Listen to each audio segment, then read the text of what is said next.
We have been off air for a while. We're back. A lot of illness, holidays, a lot of things going on. Back to where we are, and when we left off last time, in the wee hours, just as maybe early dawn was starting to crack in the sky, the Trollskull Alley was rocked by a massive explosion. It is high harvest tide in Waterdeep, and it's a party time. It's a period of time that occurs a couple of times a year between the changing of the seasons, and it's basically party all night. There's a 5-day period of time that isn't considered to be on the calendar. Basically, anything you do is off the books. You can party, hardy, and there's no repercussions kind of thing. So there's a lot going on, and there's strolling minstrels, dancers, vendors, everything going on all night long, which was why you chose to open on that day, because it made for a great start to the celebration. So the explosion at about 4 a.m. rocks the street, leaving an enormous crater in the middle of the street. You hear shouting, screaming, you hear horns blowing. You came pouring out of the Trollskull Inn to see what's going on. As you individually come either from upstairs and might be a little slower getting there and what have you, you find that Vincent Trench, the investigator that lives on the street, has already come streaming to the hole in the middle of the street. There's smoke billowing out of it, but he's attempting to put out fires on individuals or bodies or whatever, and is starting to turn them over and try to see what he can find. There are bodies laying everywhere. It is obvious there are a lot of people that were injured or killed by this explosion. There are people you can see that have burns, that are huddling back by buildings, cradling arms, looking in shock, scared. Varys noticed one individual running off towards the east past his parents' residence, and he tried to see what he could see of the man. The man was quite elusive, but he might have spotted a few things that he could use. The man seemed to be tucking his arms into a dark... That was noisy. Whoever was squeaking there needs to... was tucking his arms into his cape and was apparently either trying to cover burns or hide something, you're not sure what, as he ran to the east. So that is where we pick up, where the chaos is still full-blown at this moment, people everywhere, all kinds of things going on. How do you want to approach this?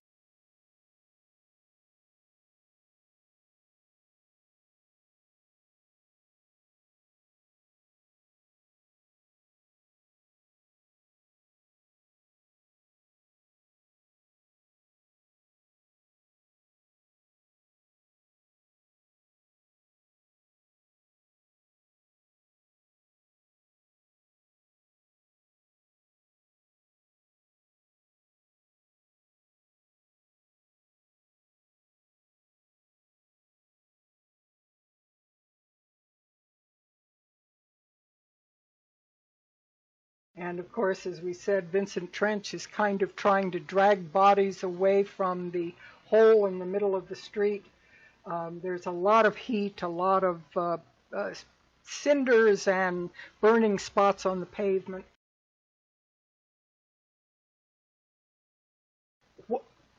What individually might you be looking for? Are you paying attention to the damage and the individuals, or are you paying attention to something else? I think Varys probably was looking at the individual who ran.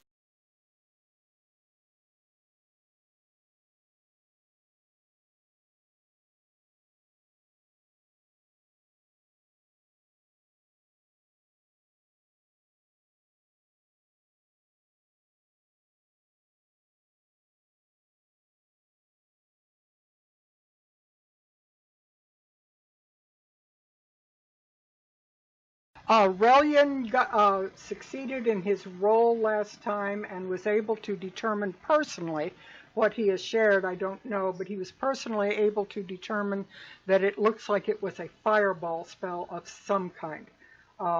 Its source or cause exactly, whether it was runic or something thrown or simply a spell, whatever, he doesn't know that, but he knows that it is fireball in nature. So what would he have shared?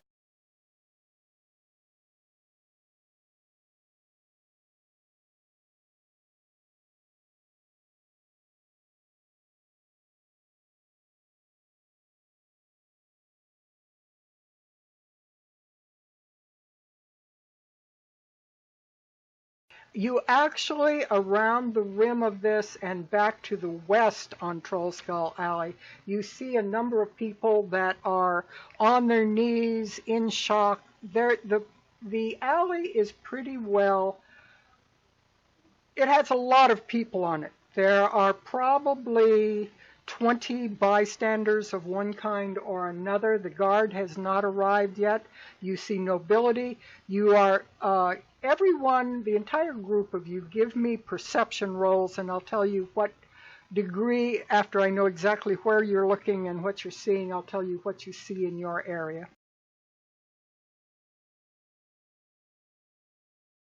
Varys was able to see the man that ran to the east. That is primarily his attention. All he can tell, as the man just seems to almost envelop himself in darkness as he runs, is that he appears to be human height, and he is wearing a dark cloak very similar to that you have noticed when you were having dealings with the Zentarum, that they tended to wear a very similar cut to his cloak, and that he is tucking his arms into the cloak. It is possible that the man was burned and is attempting to heal his arms or do something. You're not sure what the movement is, but he was doing something with his cloak as he ran away to the east. He did not look like he was scattering in sheer panic, although there was a definite fright aspect to what he was doing. He looked like he was heading purposely towards the east. So that's all you would be able to glean from the individual that has disappeared into the darkness in that direction. Cashin, in the process of being involved in the bucket brigade, is paying attention to everything around. He is close enough, and as he hears yelling and sees some pointing, he notices there is a second individual that was on top of Fala's herbal shop, a dark individual not wearing a cloak, and it moves in a strange way. It's human sized, but something seemed abnormal about its movements. It was herky-jerky, and it moved away and leapt with an unnatural ability from rooftop to rooftop away towards the west, running towards the other end of Trollskull Alley. Any other things that you might want to notice of this individual, Cashin?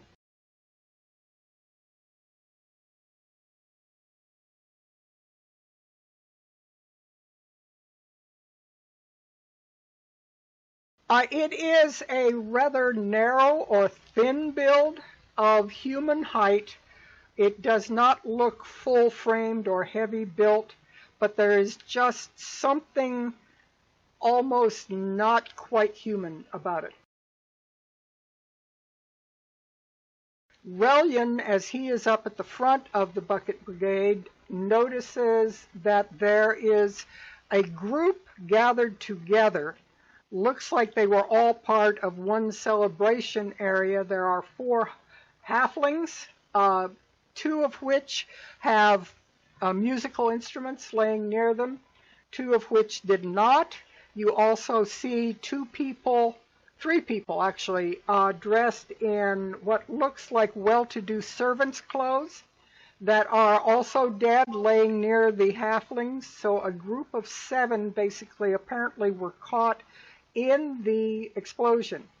You also notice that there is a woman dressed in a kind of a similar outfit, but not servant's dressed. It looks like fine silks, who is huddling near Vincent's abode. She appears to be in shock and is holding herself, looks like she was burned. Epiphany notices something very startling as he comes running up. He realizes that Haldar, I believe his name was, is one of the dead.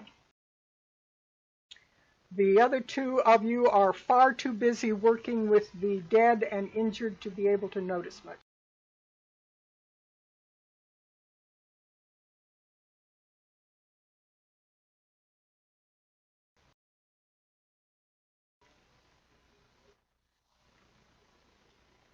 The one that was in court with you.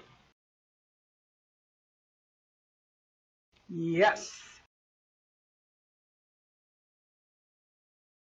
No, not the carpenter.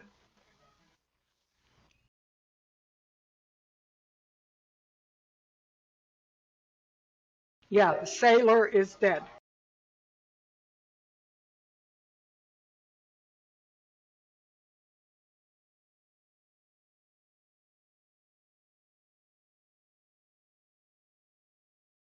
You would notice, most of you would also notice that in the 11 bodies, there's also 3 individuals that you don't necessarily see as anyone you notice. One of them is dressed in fairly well-to-do clothes. He is in absolutely the center of the blast. There's only a bit left of his body. It's going to be hard to identify. The other 2 are both wearing black capes.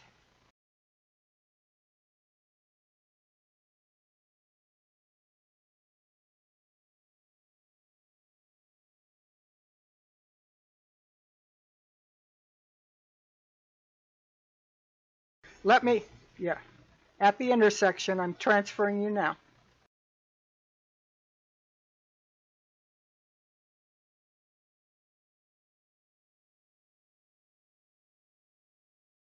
The grayness that is up over the roof is smoke that is billowing up still, acrid smoke that is coming up over the rooftops and showing from above. So that is billowing obvious to anyone in the city that is like up above or anything would notice this horrible thing that is going on there.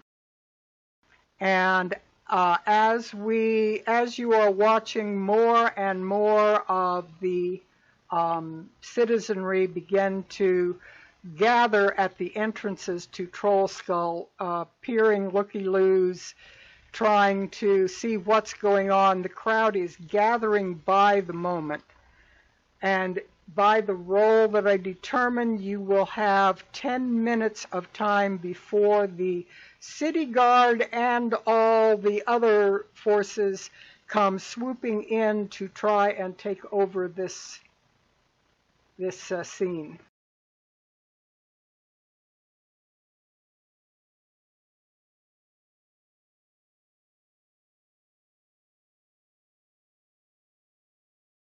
Yeah, it's dying down now. There's just like embers glowing on the street and so forth, but still a lot of smoke.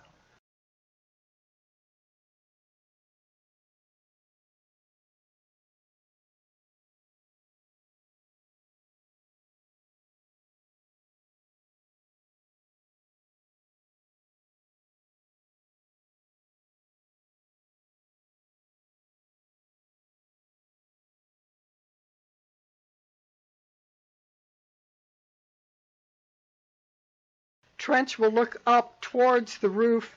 Description?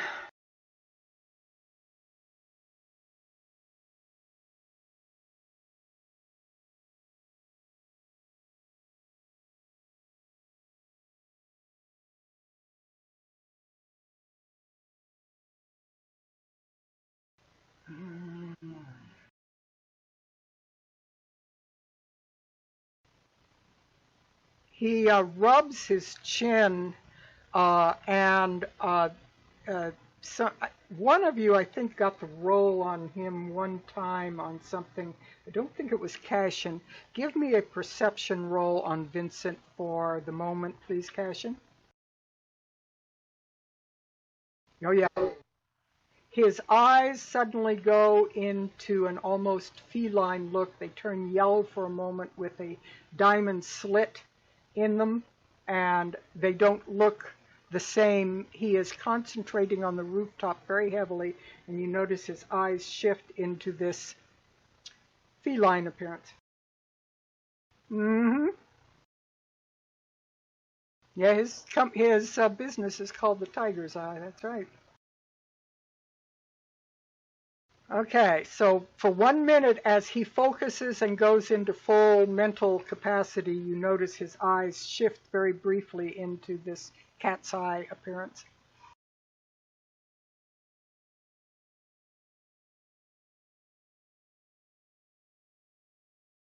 All right.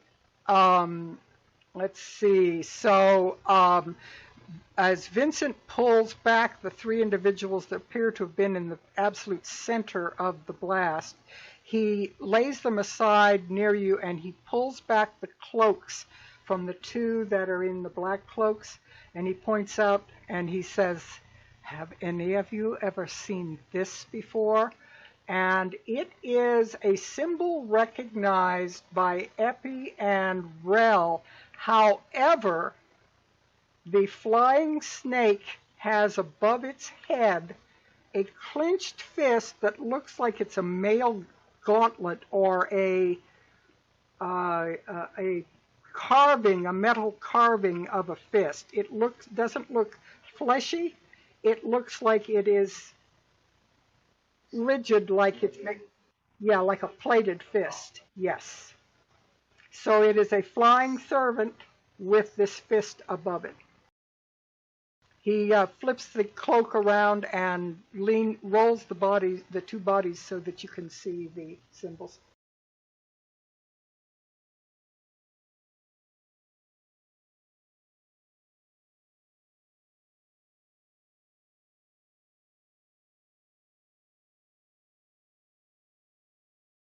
No, neither of those two are recognized by you.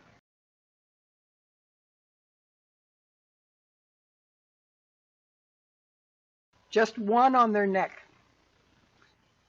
Each person has it. What it looks like, if you're looking at it, is it's the original symbol, and then something has been added above it.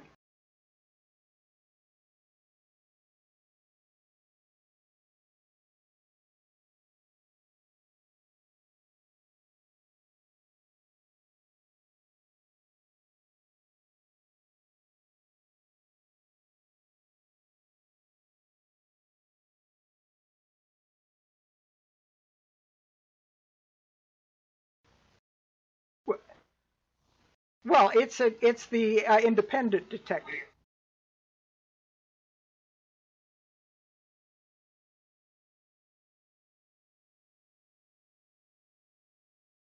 Yes, there's guards and bystanders and citizens everywhere. It is very crowded. Most of the people are holding back 20 to 30 feet because they're afraid something's going to go off again, or they are injured and in shock. The city guard type, the officials, have not yet arrived on the scene. You've got another 6 minutes before they do. All right, first give give me a sleight of hand, and by that determination, I'll know how many people saw you doing this.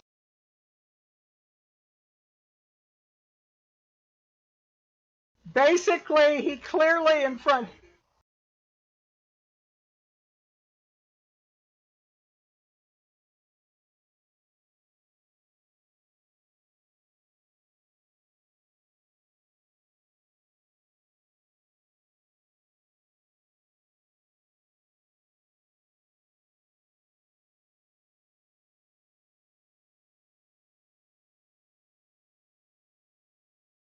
No, you recognize the flying serpent just the same as the others do. However, you do not recognize this adjusted symbol.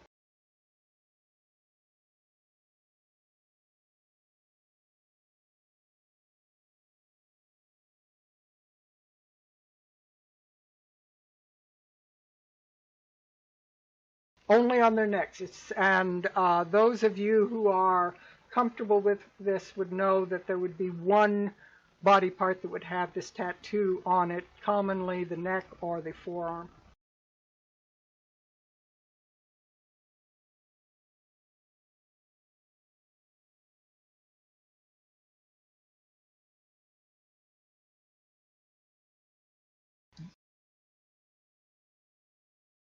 The bystanders are already so horrified by what's happening that they just see it as the potential of it's some kind of investigative technique, and they're in shock over the whole thing.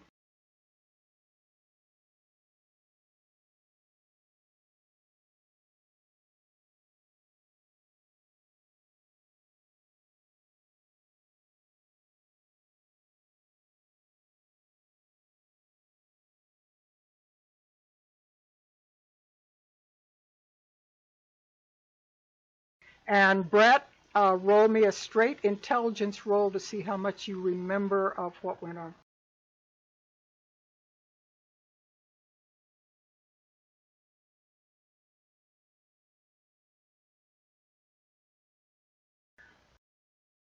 When the shepherd was dealing with Mabel, or whatever her name, the horse, forgotten her name already,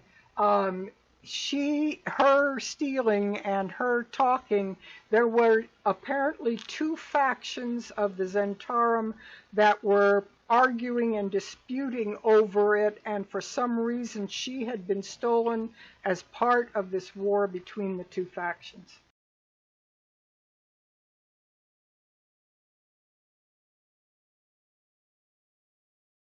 It does have to do with factions, and you are aware that there appears to be a split occurring in the Zentarum.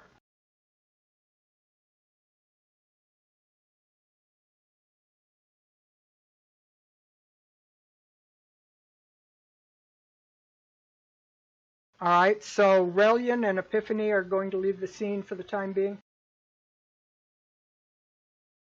All right, I mean,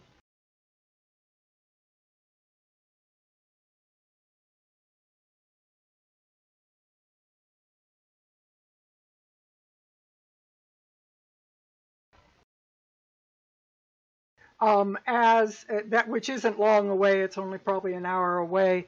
As Epiphany is leaving the street and heading out towards the main areas of the district, you are hearing police whistles, you are hearing some horses and various things that are coming at a rapid march pace, heading for the thing. Those of you who are at the damage area will also hear them coming from the south.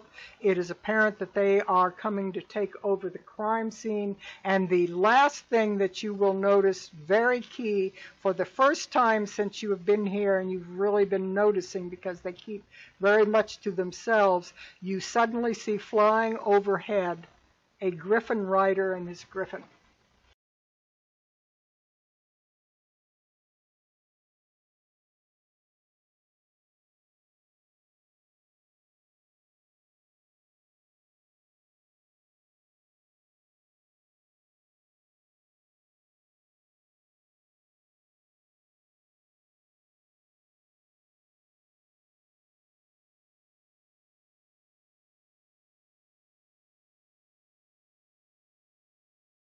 Okay. No, except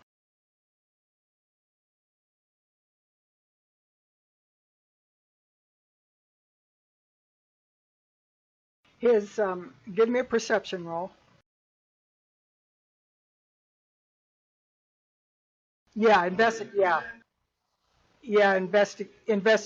would be better. Yes, you can always do the help action.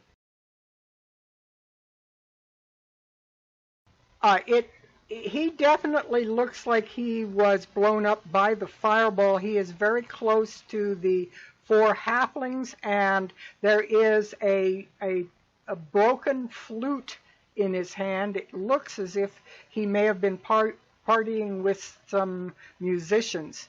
You also notice, as you are looking around with Heldar and the various halflings, you notice a boy about the same height as what halflings would be, although he's a human boy.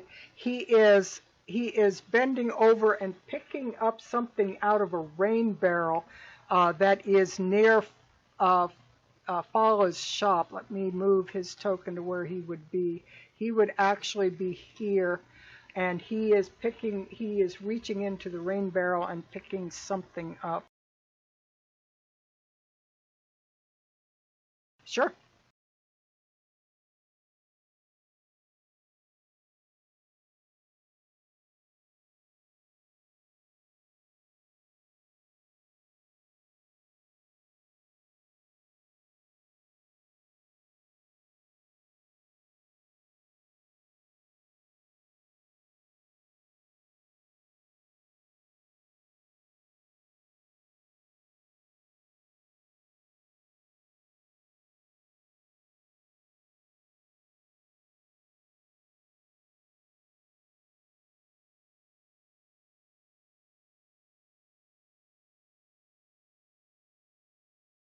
The boy jumps and he looks at you with really large eyes, and you also notice one side of his face is showing evidence of level 1 to 2 degree burns. It looks as if he was near enough the blast that he would be having might be having a problem.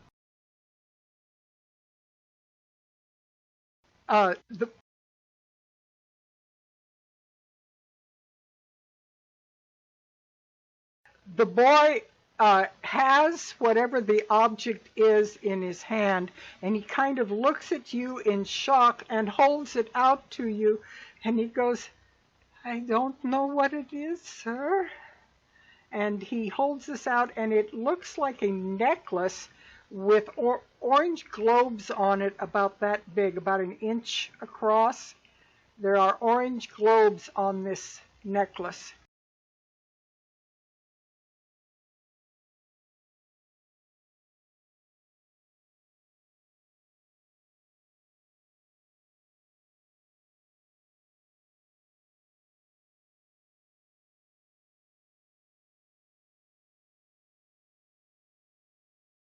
Yes, you need an Arcana roll.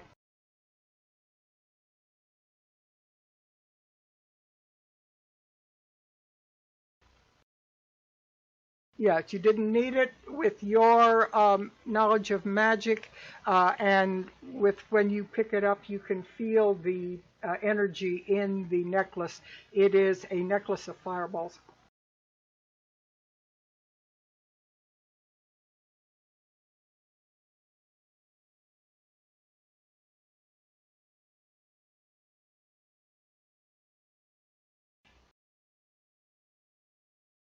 And you also notice as you pocket it that they're spaced all the way around the necklace, except there is one very clearly missing.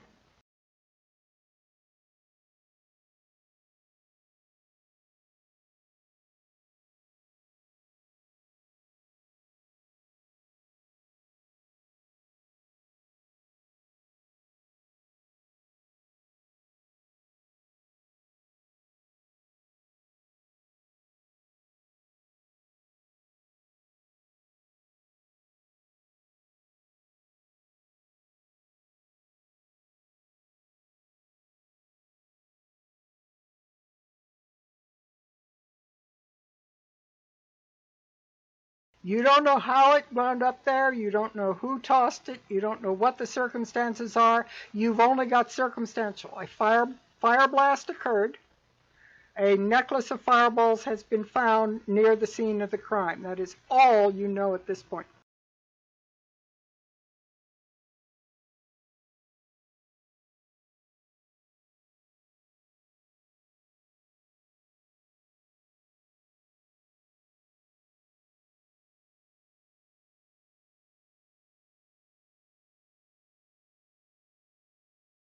The the boy, as he is talking to the shepherd, is shaking. He's clearly a little bit shocky. and he's shaking and trembling, and he points up towards the roof of Fala's shop and says, "It came from there. The shiny necklace. That is why I saw it. It fell into the water barrel. Fala's shop, her herbal shop." This one, yeah, this one right here.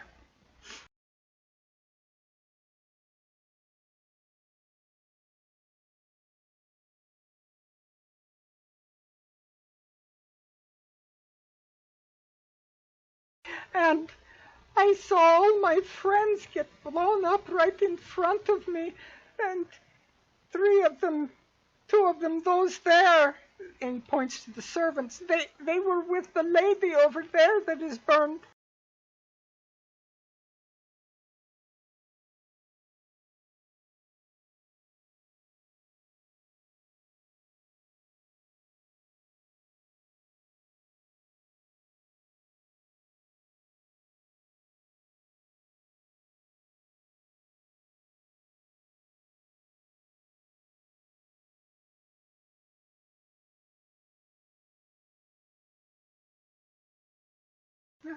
They are out partying somewhere, and the halflings were making good music, and they said I could go along and dance with them. And the lady, she and her servants were coming and dancing too. We were all dancing down the street.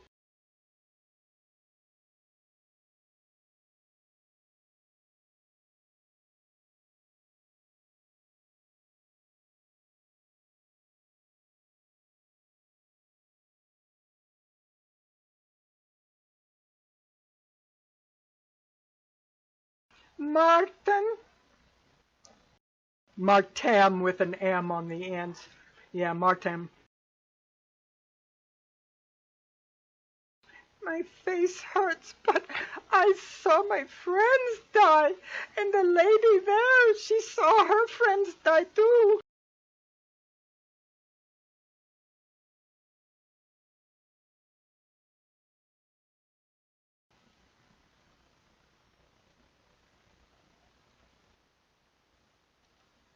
Yeah, the one standing near Vincent's area, she's huddling back against the building, and she's the one that's been cradling her arms, and looks like she's been burned as well.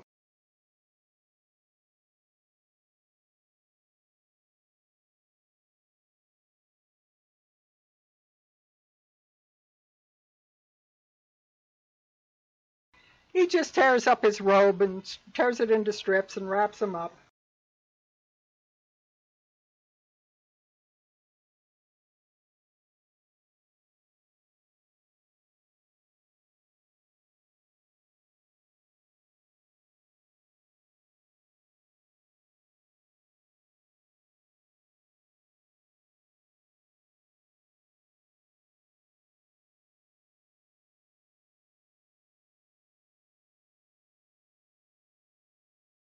Yeah, there's an awful lot going on, and when you picture what the chaos would be like at this scene, that would be reasonable that things slip through the cracks as you hear part of the information and somebody else gets something else. At this juncture, you see the citizens, both north and south entrances, start getting pushed back by a large contingent of city guard, city watch, various people. They are starting to move in and block the street and start to interview people. Epiphany would have made it out before they came. However, they are basically getting control of the area. You also see coming from the walkway down by whatever that other guy's name was, Froon or whatever, Emic Froon, the walkway that's down by his place, you see a group of constables. They are not the high-level guards. They are just like the common police officers. They are coming from that direction, led by two men who look like they are in formal attire of some kind or other, and they are coming to the investigations. Clearly, they're moving fairly quickly, attempting to get control of the whole situation. So you are about to have all of these guards taking over the investigation very soon. Right. And an aside on these larger tokens, they are large contingents of either commoners or officials of one kind or another. There's 10 in each of these tokens, so be aware it's large groups.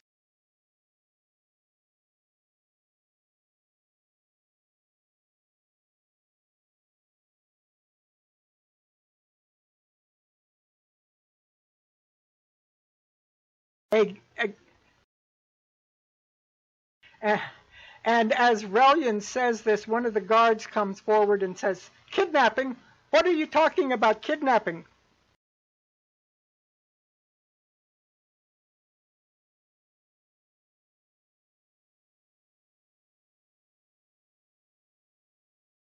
The He looks between the boy, he instantly can tell that the boy is injured and is shaking, and recognizes the shepherd and kind of touches his fingers to his helmet and says, "Ah, shepherd, I didn't realize it was you. Carry on, carry on." The lady...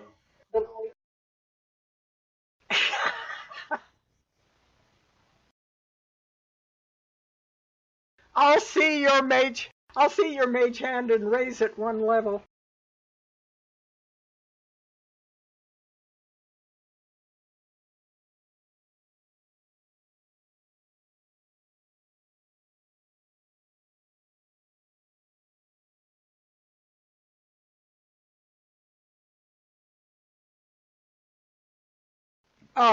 For Nokri, the lady is doubled over with her hands to her face, sobbing uncontrollably.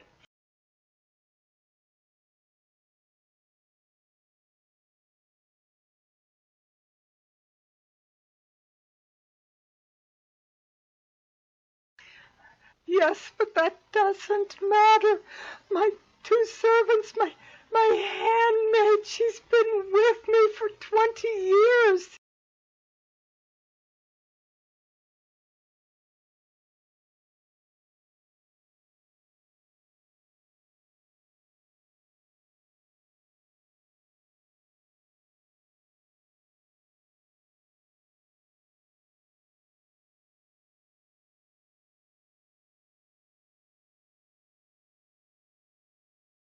All right, you can see her burns ease up quite a bit. She just sobs and she just looks, completely in shock. "And we were just partying. We were dancing and making music, and whatever that horrible thing was on the shop, it killed them."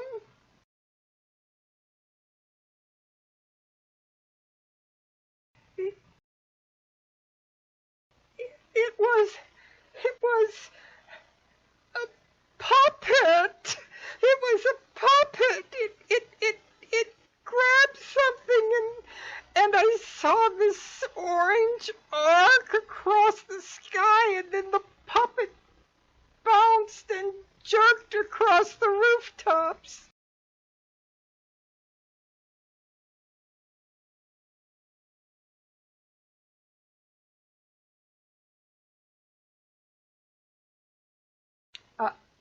No, you're too far from that. Yeah, you're not near them.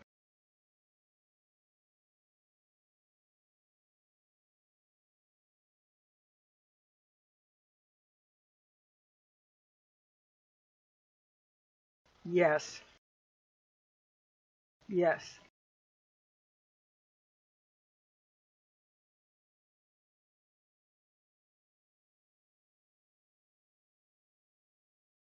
Oh, I'm glad, my lady, but it won't bring them back.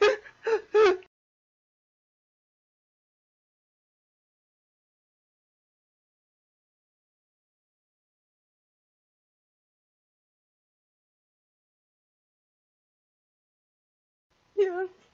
Oh, I hope they get exactly what they deserve. We were just having fun. And I had the boy with me, and if he'd been 2 feet closer, he'd be dead too.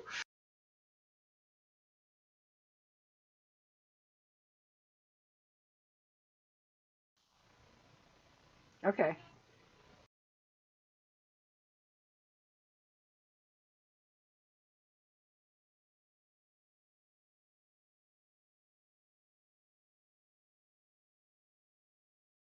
No, no, we don't have any problems.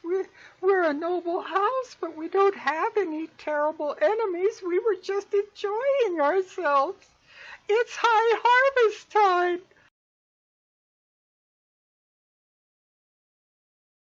Well, the 4 halflings and my 2 servants, and then a manservant that came out of the inn up there.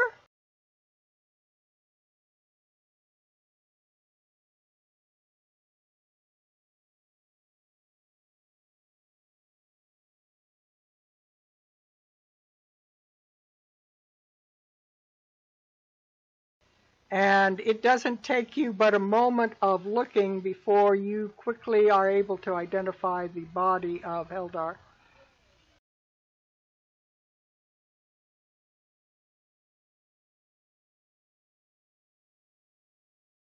You're fine.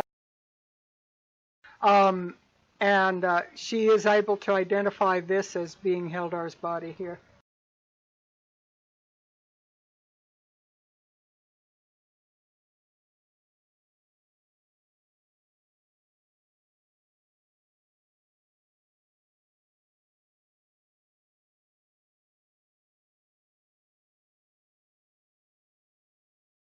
Vincent Trench has rolled over the last of the 3 bodies that he was looking over. There is no tattoo on the 3rd body, and he makes a comment very quietly to whoever's listening to him, who I'm assuming, since Cashin's probably over the other side of him, so he can talk to both Nokri and Trench. But he will say to Cashin, "This one is well dressed. He is probably a messenger for a well-to-do person." As you are looking at the various soldiers coming in, various people are moving up, showing their credentials to the soldiers that are blocking the alleyway entrances, and you notice several people. Each of you notice the individuals that are the heads of your house. You will have actually seen Epiphany. You will have actually seen the individual you are in search of heading for the scene of the crime.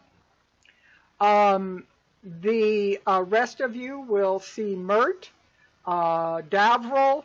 All of the heads of your factions have come running to this event, and you also notice that Renair has appeared in the crowd.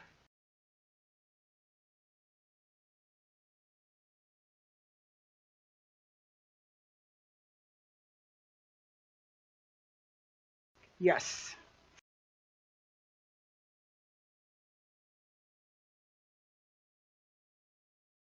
And your individual, since you are out of the immediate area, Epiphany, see where you are, I will put her stopping beside you as she is coming in. She doesn't make it all the way to Trollskull Alley.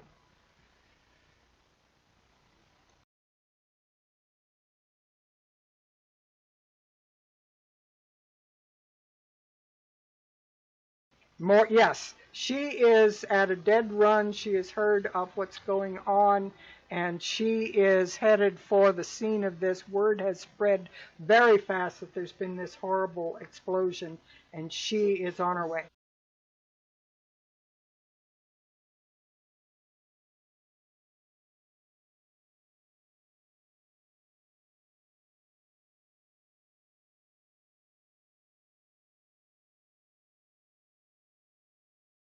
Yes, yeah. That's just about what happened. Both of you are headed for your... Yeah.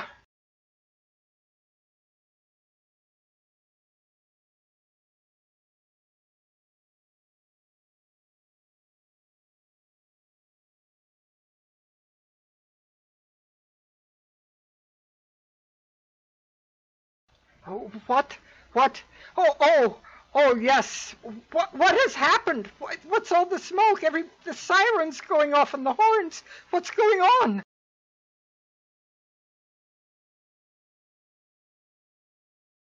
Of course.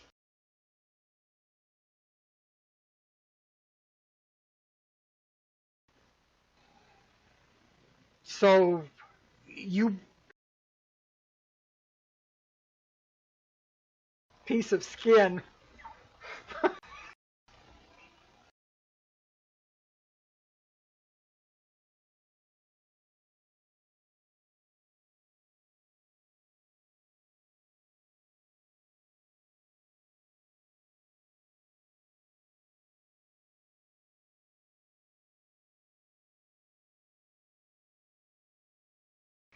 She looks at it, she stares at you for a moment, and you can see her eyes kind of glaze over as she's thinking about what you're saying.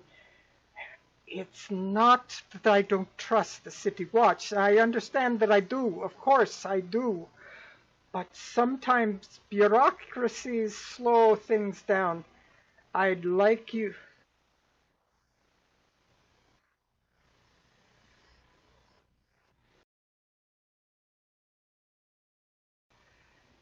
Find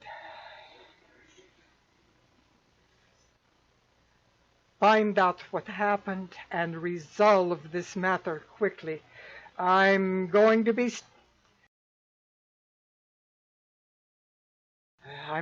stepping on some very prickly toes to have you do this. So this has to be done very quietly, unofficially, and totally off the books.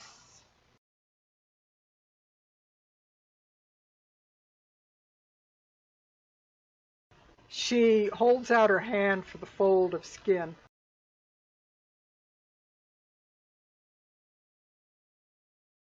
She looks at it one more time and folds it up and tucks it away into a small pouch that she has kind of hidden away.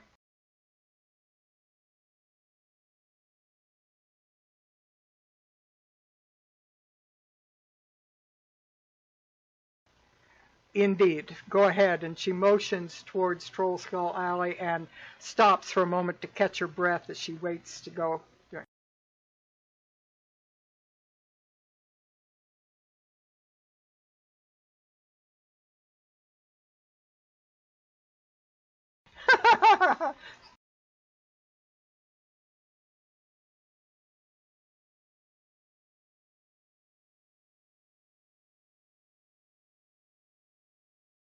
He could probably climb out one of the other windows if he goes into the like would Epiphany be able to just kind of go around the crowd? Because the crowd is all looking this direction. Would he be able to just like kind of go back inside? While Epi's doing that, I imagine the rest of us are also talking to our contacts. Yeah, I would try to get a hold of Mert as soon as I could. Ditto with Rel and Star. I have to wait for a certain someone. Yeah.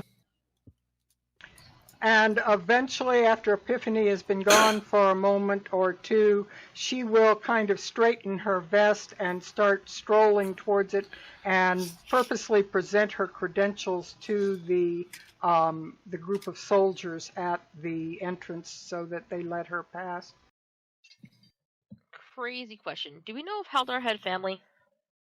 He did not. He did not. Okay, so he was one of those that were not married. Right. Got it.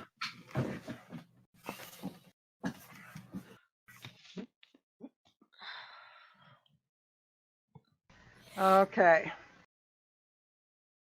Anyway, yes, any one of you who wants to speak with anybody. Epiphany, are you back in the scene, or are you heading back into the Trollskull Inn? Epiphany would basically... Well, because Epiphany was already there, so they're just trying to make it look like they went someplace and like came back. You had your one-on-one time with Star Song. Let me have mine. If you present any credentials, if you identify yourself as one of the owners of the Trollskull Inn, they will let you through because it is well known. I live here. Yeah, it's well known that we live in that window right there. And they will let you through and past and say, very well, but do not leave the scene, please, until the investigation is concluded. We appreciate your concern for the locals.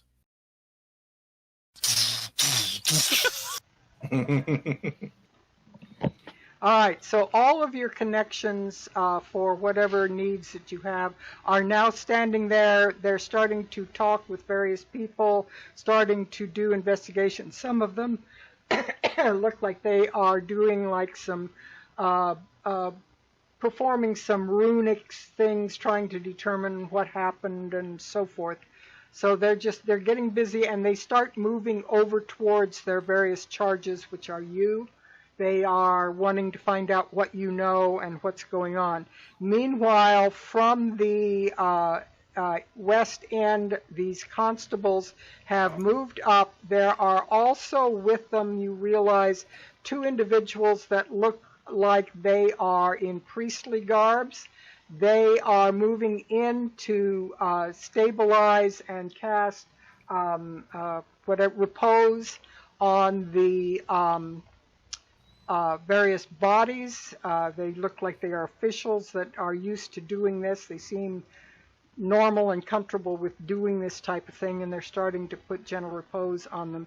Then these 2 officials that are leading the group of constables, big group of constables, who begin to spread out across the alley and start to more or less collar individuals all the way down, commoners, Emic Froon, everybody down the alley. They spread all across it, starting to interview, look for clues along the buildings, etc. There's quite a contingent of these just police inspectors that are wandering up and down the alley. Cashin will take note of this and look to Trench and Nakri and say to them, "All right, so before the rank and file go up and start questioning people, we should get things straight on what we know so far." I'm just going to glance back at Cashin, still very pissed off, by the way, and just one of the women who lost the servants in the blast saw a puppet on the roof throw something orange into the crowd, and thus the explosion. That fits with what I saw. There was some sort of odd humanoid up on top of Fala's building, on top of Fala's home, and it left. But a puppet. Puppet, can I decipher what that means? Give me a history check. It won't be very high for you because I'll just give you advantage on it. All right. Oh, Oh no. God. That particular, I'm going to say that you are standing there rubbing your chin going, why does that strike something, but I can't put my finger on it. It seems to jog something to me.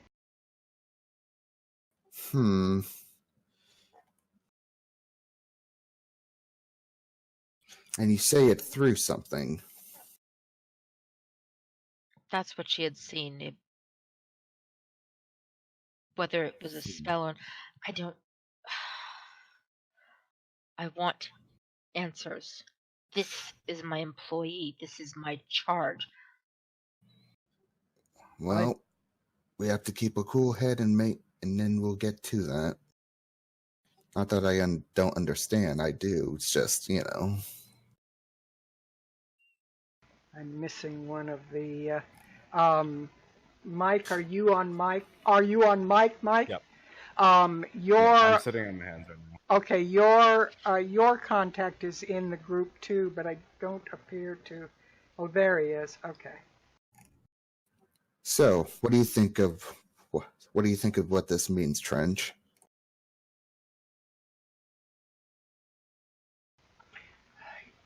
Which, the puppet? Yeah.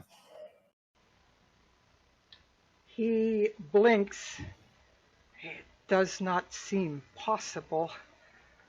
Nimblewright. It's the only thing I can think, but they are bound to the temple. And does Cashin know what that means? That would jog your memory that there is a gnome temple that is to I forget what, let me see if I can find the information on what it's called. There's the gnomes, of course, worship the constructions and so forth. And the Temple of Gond is dedicated to clockworks and such things.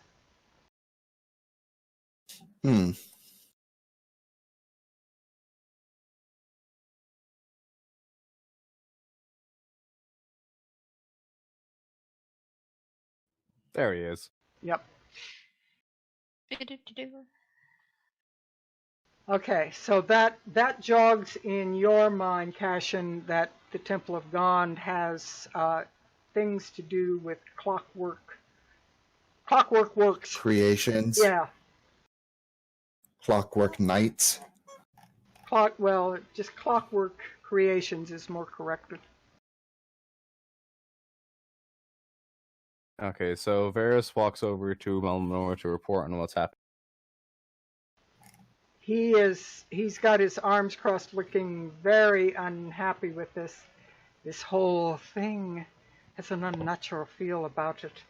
Someone or something is dabbling in summonings or necromancy, and with word reaching us of the unrest in the kelp forest, that we can't fight on two fronts. Something is going on in the streets and something under the sea as well. See if you can find out what's behind this sordid business and what their goals are before it escalates even further. You've heard of stirrings in the kelp forest? Are the merfolk acting up again? Yes, we've been hearing of something or other that has had them on the move. We're not sure what's going on. Oh, I will do what I can to resolve this as quickly as possible. As of right now, all I can say for certain is that it appears someone threw a fireball, and it may be related to the Zentarum. Zentarum? Why would they be throwing fireballs in this alley?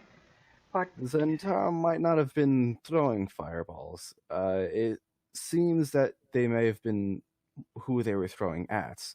I saw a man running away about human height, dressed in a Zentarum, or a cloak that looked similar to those I've seen on Zentarum members. He was holding his arms into his cloak, as though he might have been burnt. This gets more confusing by the moment. I don't understand why the Zentarum would be doing this. There's something going on behind the scenes that we don't have our finger on yet, and that disturbs me. Is it possible that maybe someone was trying to eliminate the Zentarum by making it look like an accident? Everything is possible. I don't understand why these individuals... Do you know which of these people, and he kind of motions towards all of the bodies, which of them were targeted? As of yet, it's unclear. However, it seems that there are other Zentarum members in the dead, though there does seem to be some sort of discrepancy. Discrepancy? How? Well, normally the symbol of the winged serpent is just by itself. These ones, they have some sort of mailed gauntlet above it. Mailed gauntlet. Now, why does that... That bothers me somehow. I don't know. It strikes something. I'm going to need to do more research on that. In the meantime, I'll see what I can find out about the events of tonight. Thank you. Please do. I will be waiting back at Falcon Crest. Varys takes a little half bow, then turns to rejoin the rest of And Melnor kind of steps up, looks over the things, makes a few notes before he starts back towards wherever he's going to go. Before Varys leaves, he says, "It appears that the blasts operate in some strange capacity. One of them, it appears to have burnt the skin off of one of their necks entirely."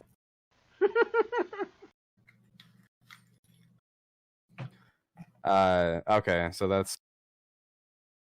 What next? Well, as for Aurelian, the second he starts seeing investigators prowl the streets and more guards show up, he would actually invite Star Song into the tavern to talk privately in a corner.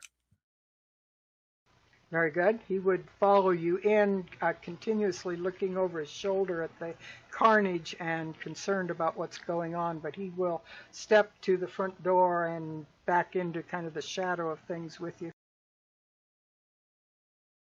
Okay, so, cards on the table.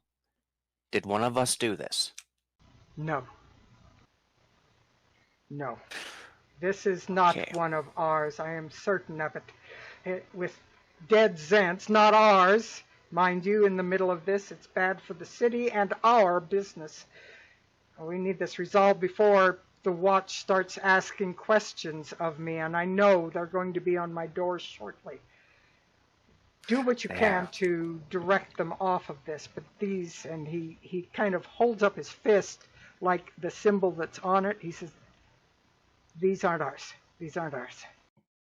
Well, I don't know if this means anything, but whoever did this either wanted it to look like an accident, or they wanted it to look like a magic caster did it. But I happen to know for a fact that they themselves weren't a spell slinger.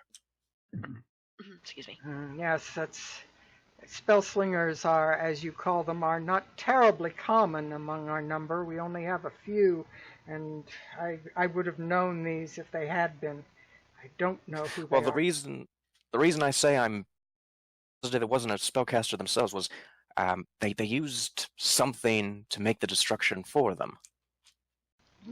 As in what? I'm just going to make sure. Would the shepherd be with the boy inside the tavern? Yeah. Yeah. We're inside, but I would obviously be further away. Corner to you guys? Yeah, I'm trying to tend to the boy, and I don't want any disruption. I'm just going to turn slightly and open one of my pouches to show off the orange bead necklace. Hide that away quickly. That's a dangerous item. Do you know what you have there? It's mine. All of it. Precious! My precious! God. Stinky of you! My precious. That's why there are so many dead halflings. Wow. But yes, I do know what it is, and trust me, I'm going to secure it somewhere safe and probably get rid of it once the heat dies down. But I'm not sure if you wanted to have it. I'm not sure if this might be useful tracking whoever did this down.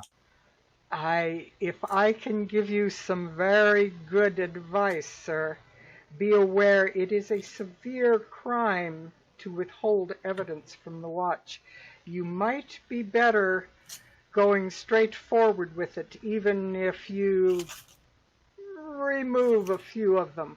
It would be better in their hands and not found in yours. How many beads are left on the necklace? There are 9. You know what? Yeah, I'm going to remove. Let's see, how many? 4. I'm actually looking this up. See, okay, so yeah, it can have actually a maximum of 4 on there. So I'm actually going to remove. There's 9 left. I'm going to actually remove 5 of them. So there's 4 left. All right. Jeez. May as well just Blow keep yourself it. up. He's just trying to make a totem thing that he can give to the guards so that he looks like he's giving the evidence. Yep, I'm going to move 5. I'm going to quickly dash inside the kitchen and hide them, and then I'm going to rejoin Starsong. Well, because here's the thing. Like, the second they interview that kid, he's gonna say, "Oh, I found this thing, but the man who lives in that building took it from me." Like, that's why I was saying OOC. It's like, you're better off giving that to them. Well, now I know that because I heard it Icily. Yeah. And from a faction leader, so rather important. All right, so I got myself a prize, and I guess, well, keep your eyes and ears open, and I'm not sure if the traitors were the target for this, but if they were, does that mean that they've got more enemies than just us? It could be. I have one other piece of information to give you, and he kind of scratches his head. We got a note, anonymous note, saying that they believed that Lord Neverember had sent a representative to try and reach someone in the city. I looked over the individual that's dead out there, and I am wondering if he doesn't have some connection to that, and if perhaps that note wasn't sent to both sides in this disagreement. So, you think he's trying to stir things up, or you think he's trying to settle things down? I don't know who I don't believe Lord Neverember would have blown up his own man, and I have my suspicions that we may need to find out who that individual is.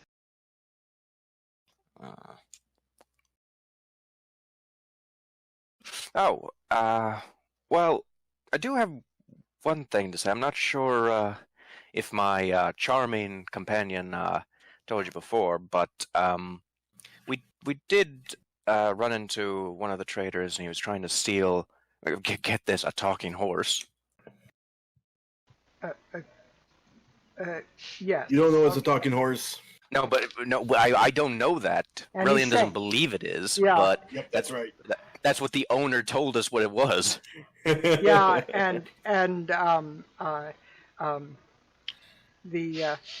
what's his name? Can't think of his name at the moment. Davil. He just kind of looks at you like, this is no time for joking. No. It's not a joke. Like the owner honestly thought this mafia guy hates heart and guts.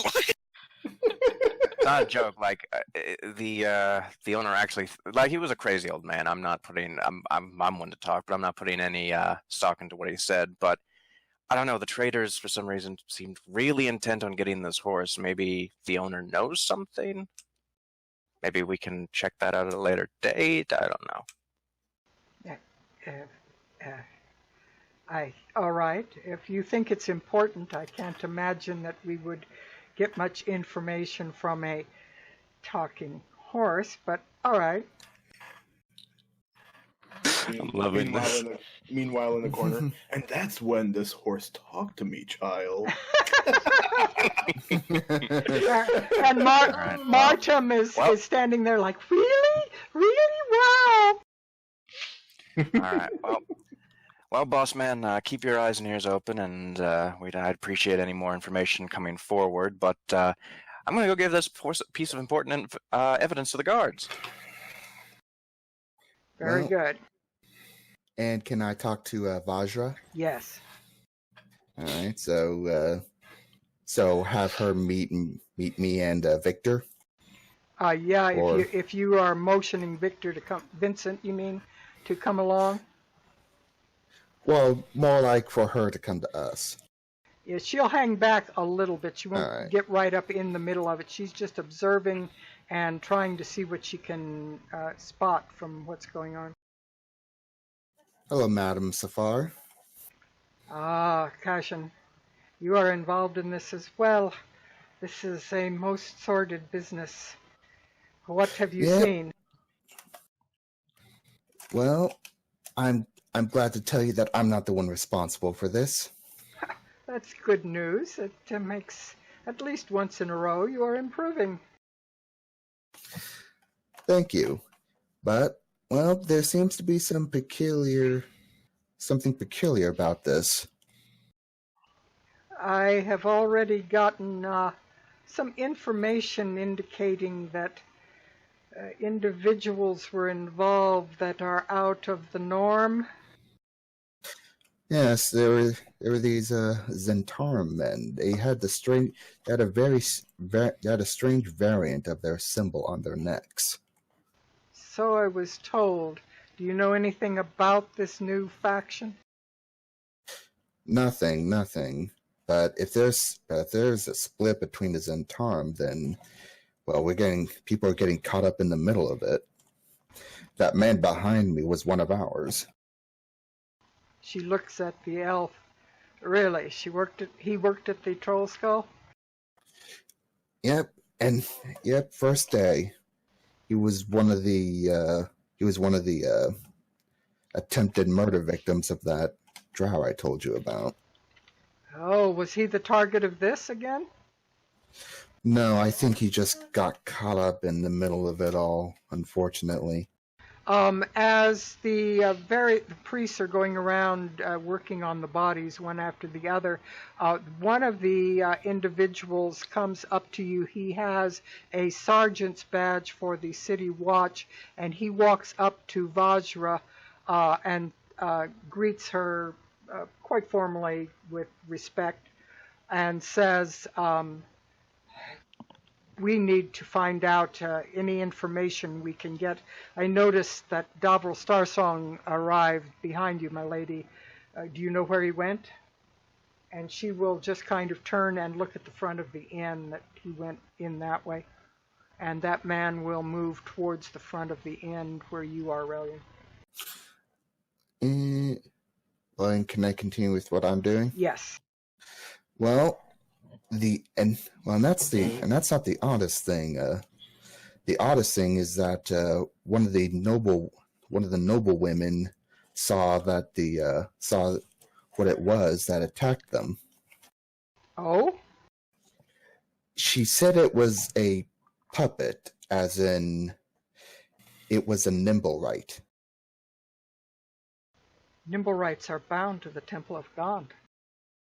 Yes, and apparently it used a fireball spell somehow. Surely the Temple of God can't be involved in this heinous carnage. Someone in it, or someone who knows their secrets. They had to get heavy permissions from the lords in order to even develop the rites that they had at the temple. This will not look good on them. Certainly not.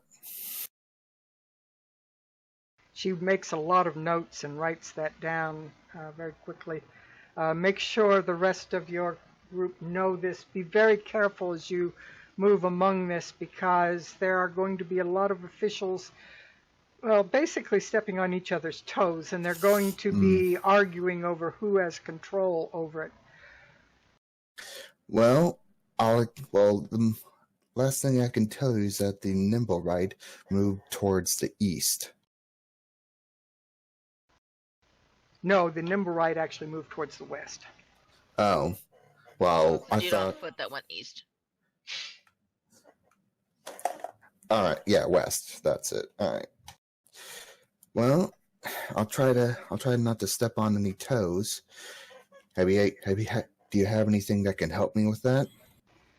No, not in particular, but I would say that you should certainly go to the Temple of Inspired Hands to see what they have, see if they have any information on this one, whether anyone there sent him or what it is. I cannot understand how he could have left the grounds of the temple. I'll try to be subtle.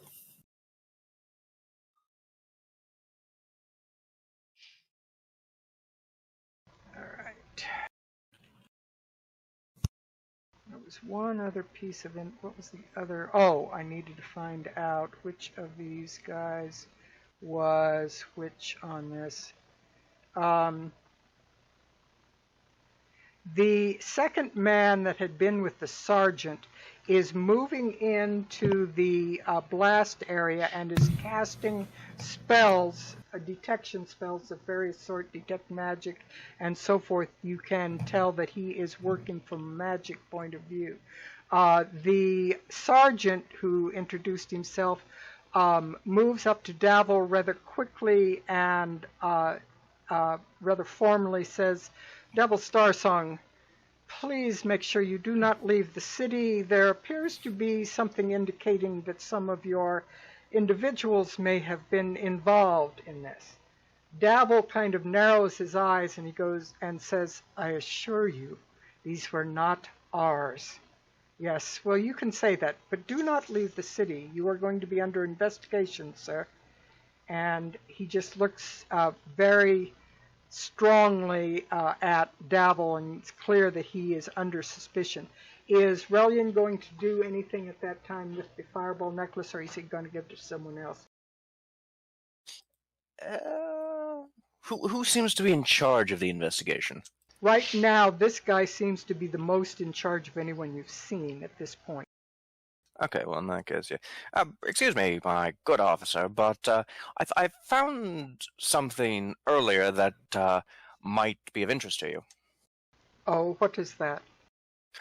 Well, as I was helping my comrades douse the flames, I noticed a small boy trying to retrieve something from a bucket of rainwater, and going over to see if the boy needed help, which he did. He's quite injured, but my compatriot is taking care of him.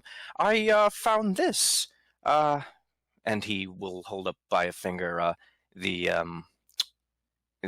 necklace of fireball. And now I don't know if you're a magician, but I am, and this is pretty dangerous.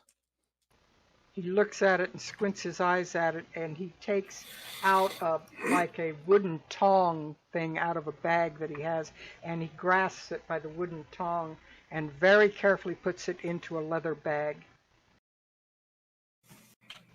Can Cashin hear this exchange? Probably not. Give me a perception roll, see how good your hearing is. Some of the noise is dying down. Okay, you have pretty good hearing with your elves' Those dang ears. pointed ears. So you hear Racist. you hear that that the necklace has been turned over. You're in conversation, however, and I'm going to say visually you don't see anything, but you do hear that Relian has turned the thing over to the watch. And you, my good sir, he points at Relian. Why are you here? What brings you to this street? Oh, I live here. In which residence? He just jerks a thumb behind him and points to the tavern and says, my companions and I own and operate this newly opened tavern. Your Would you like to bosses come are sometime right on the- over there. Ah, I see. I understand. Very good. I don't suppose you would have done this to be in such close proximity to your own building, but you as well need to make sure you remain in the city while we investigate this. Naturally, the tavern will be closed for a while we conduct our investigation. It shouldn't take much more than a month. Relian begins to jiggle with bosses. rage. Your bosses are right over there. Please, feel free to bring them in. Did you say a month? Well, Okay, it's something close to that. We'll try to move with all due haste to find out who caused it. Okay. Officer, do you see that? Do you see that dragonborn over there? Do not tell her this. For the love of Mistra and all that you hold holy, do not tell her this. Or if you do, wait until I'm over here so I can get a better view.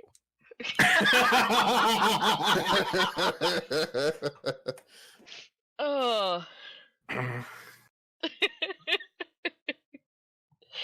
In fact, you know what? I changed mine. Go tell her. Go tell her. I'll position myself. She's the owner, by the way. Go tell her.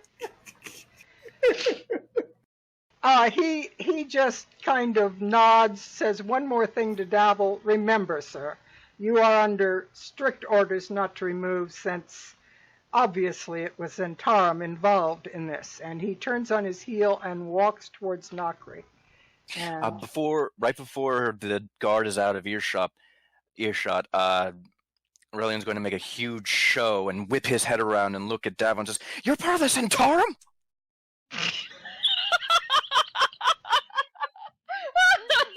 Sorry.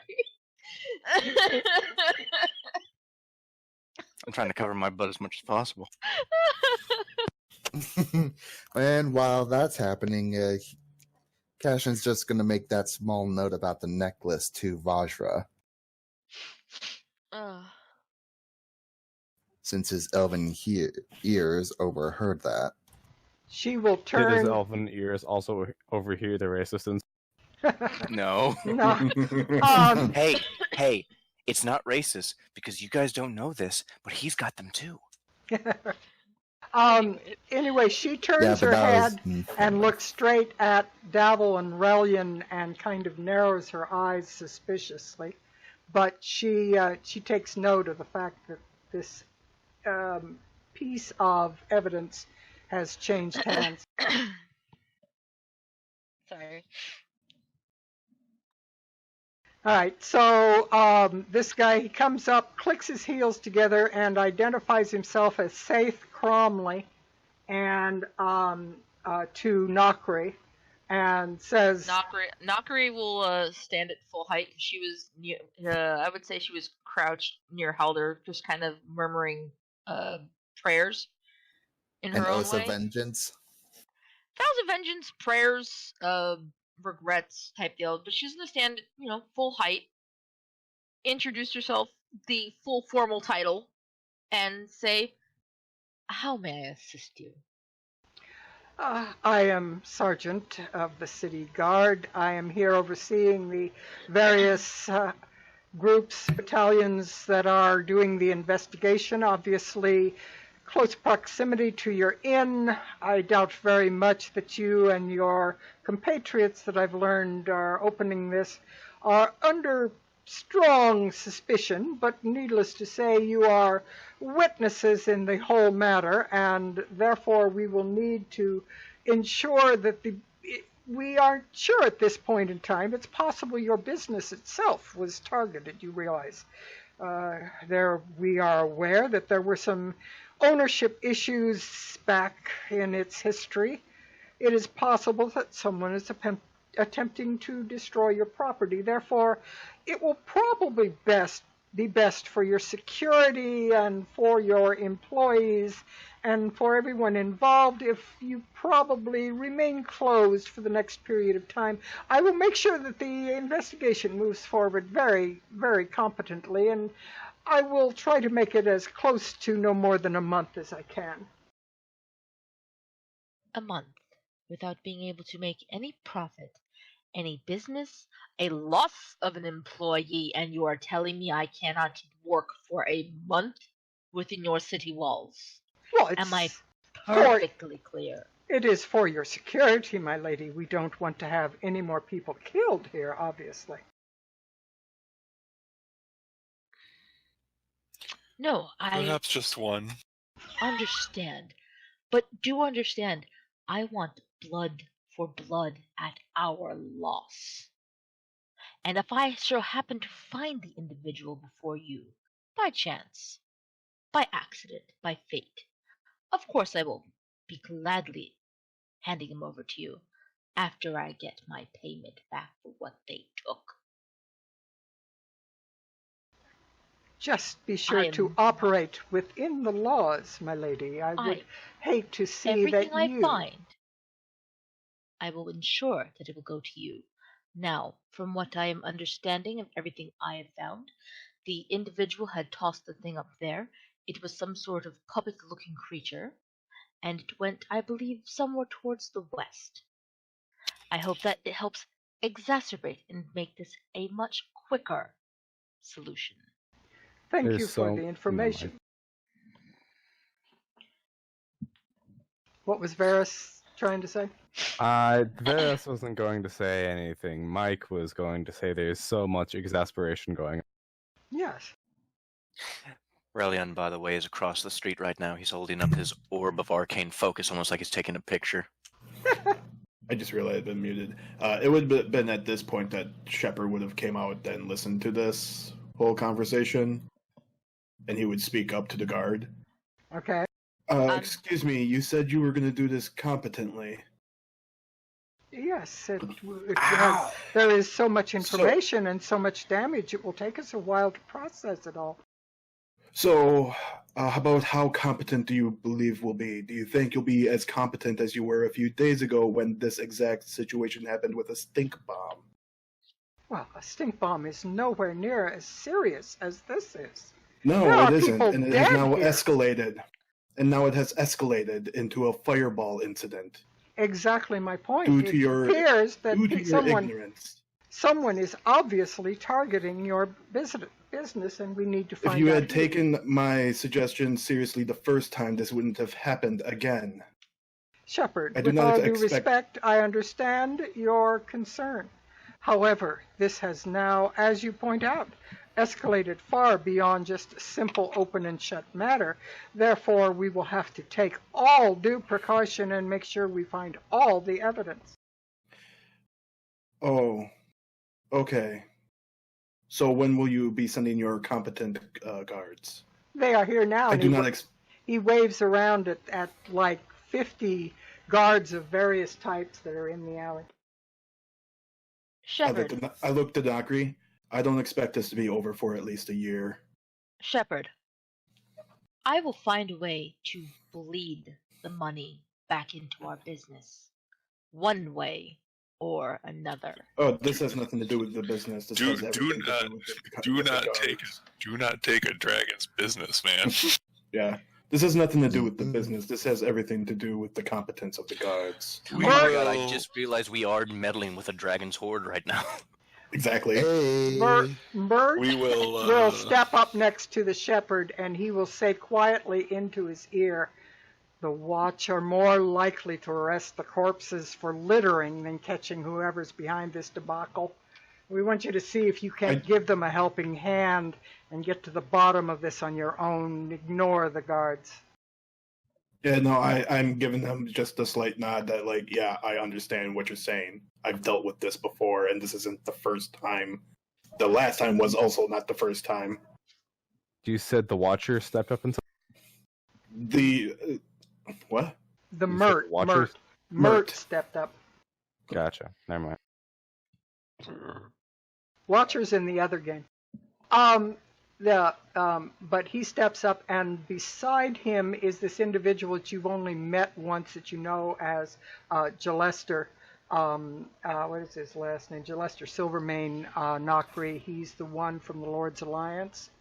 And he kind of insinuates himself between you and the sergeant, trying to keep the sergeant from doing it. And he smiles at the sergeant in a very persuasive manner.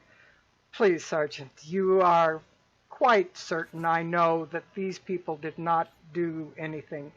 Please go about your business, find what evidence you can, and we, the Lord's Alliance, will give you all due assistance in anything you need. You know you can always count on us. But you're a very busy man. Why don't you go take care of all the corpses and individuals you need to interview? I imagine some of the priests may be interviewing the corpses themselves, if I know you well. Good day, Sergeant." And he kind of nods, and it is clear that he,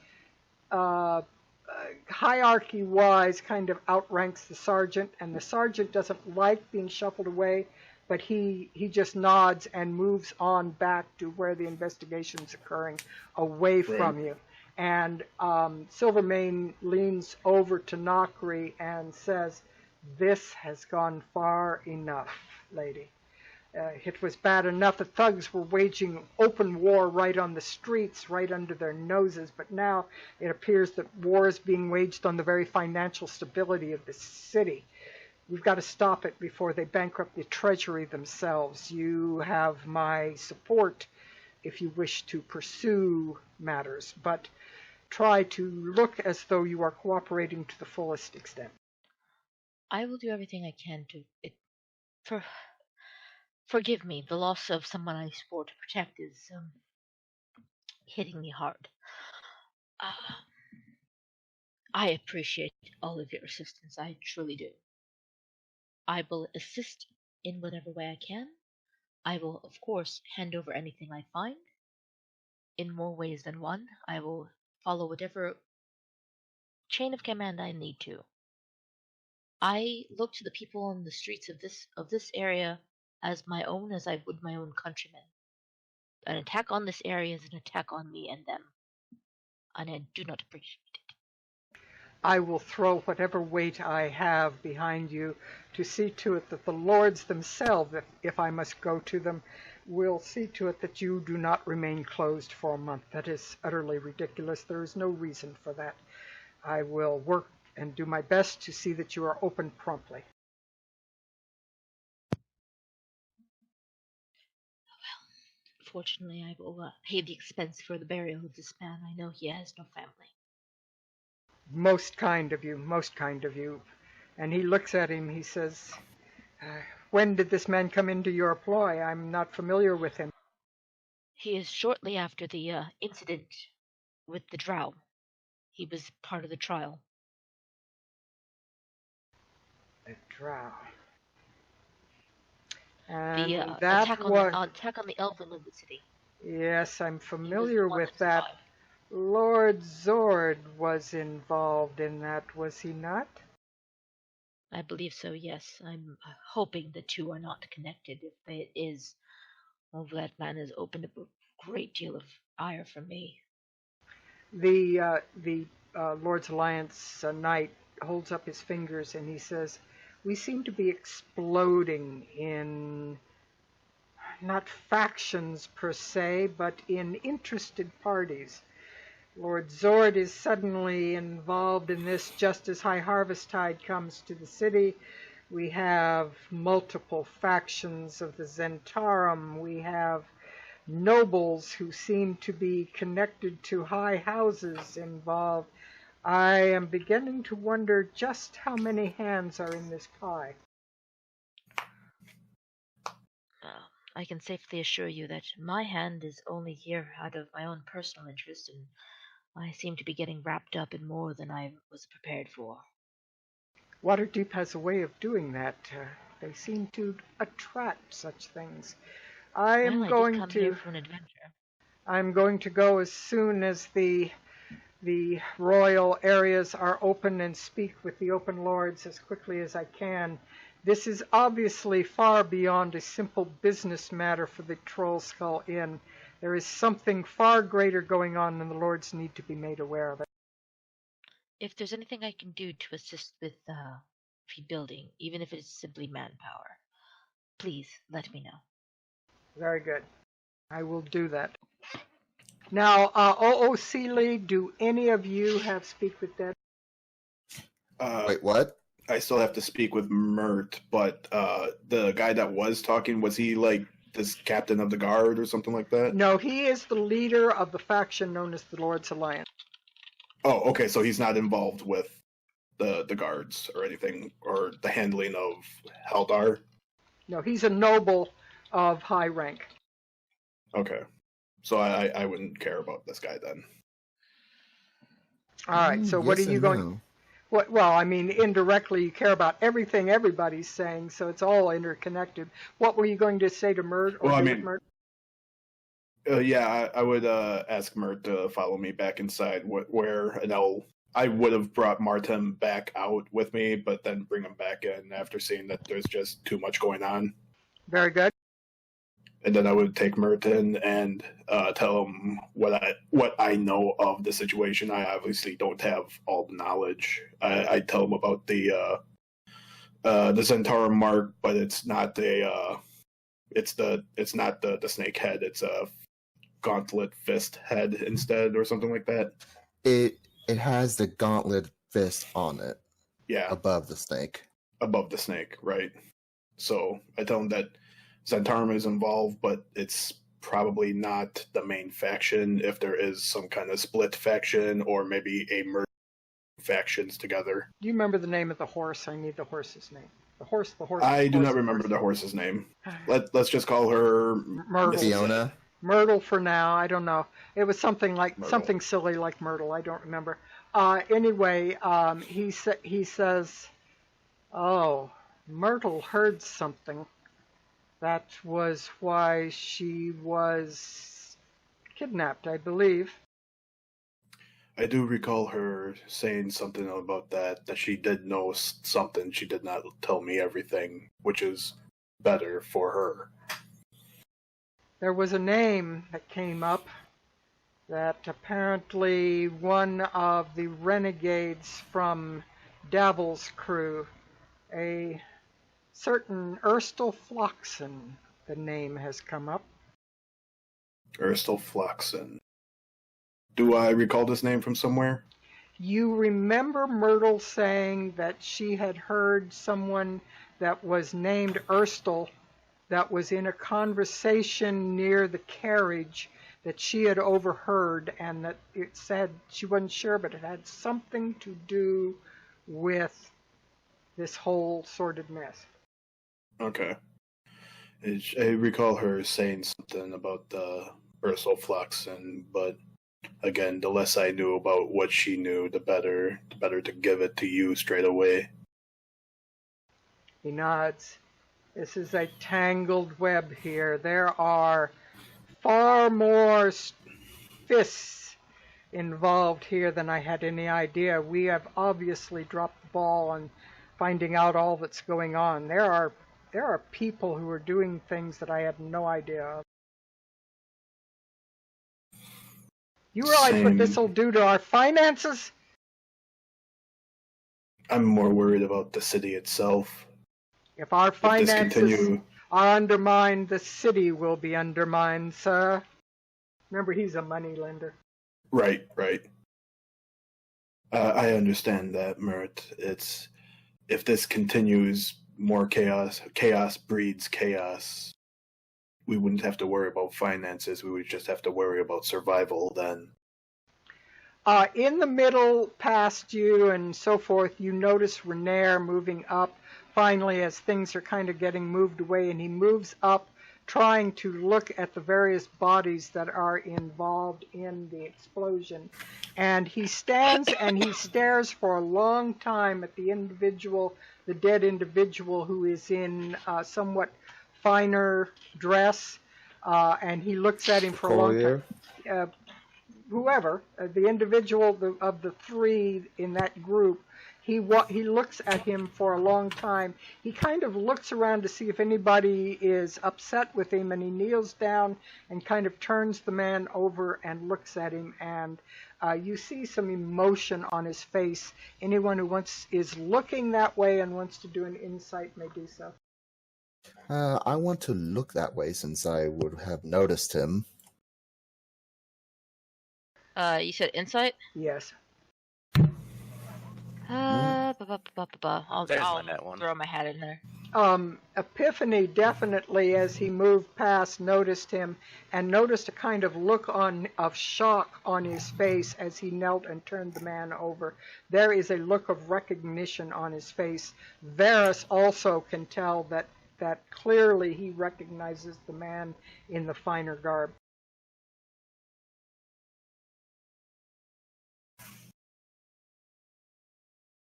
I'm guessing in a good way that would just help us be able to move about better. You as well, Shepard. Anyone You who know got who over this man 15. is? Yes. He's one of my father's most trusted couriers. He says that rather quietly to Varys. He's trying not to let the guards hear it. What would your father's courier have been doing all the way out here? This is nowhere. He says the name of whatever royalty ward there is.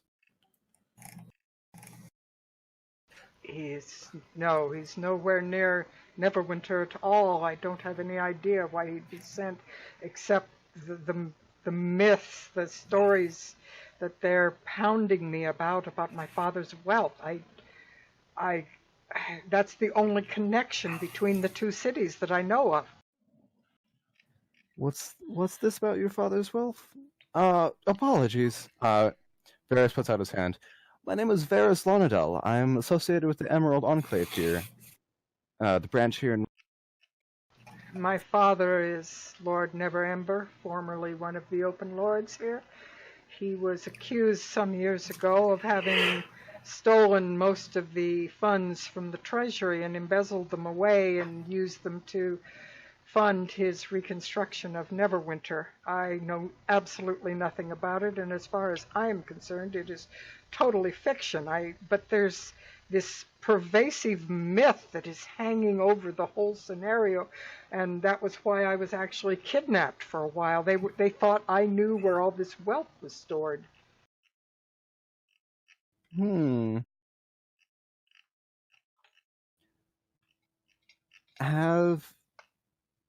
Are there guards actively searching bodies?